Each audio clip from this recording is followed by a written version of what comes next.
The Little Girl and Mushrooms. It was a fine summer morning, perfect to be outdoors. Two sisters had been out picking mushrooms, and were on their home, with heavy baskets full of mushrooms. They sang songs on the way, and played with each other. Soon they reached a point where they had to cross a railway track. They did not think twice about crossing it since there was no train coming, and they could not hear any whistle. They slowly climbed the embankment to cross the track, taking care not to drop the baskets. They were very near the track and the little sister was about to cross it, when they heard the distinct horn of a train. The older sister got frightened and ran back. She thought that the young one was following her. She turned back and was shocked to see her little sister still crossing the track. "Come back here, run back fast," she screamed. It seemed that the little girl could not hear her sister. She was still concentrating on stepping over the track with her little feet, and holding onto the basket. Then she tripped and fell on the track, scattering her mushrooms around. She sat down and began picking them up and putting in her basket. In the meanwhile, the elder sister had become hysteric.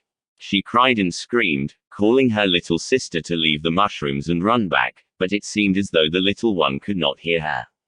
The engine driver panicked on seeing the girl, and blew his whistle with all his might, but she appeared not to hear the whistle. Her sister was now crying loudly, overcome by panic, as the little sister crawled between the tracks on her hands and knees, to pick the rest of the mushrooms.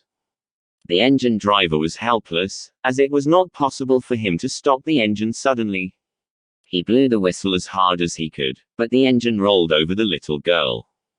The older sister clasped her face with her trembling hands and cried bitterly.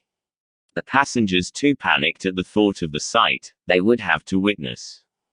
The guard ran down to the end of the train to see what happened to the little girl.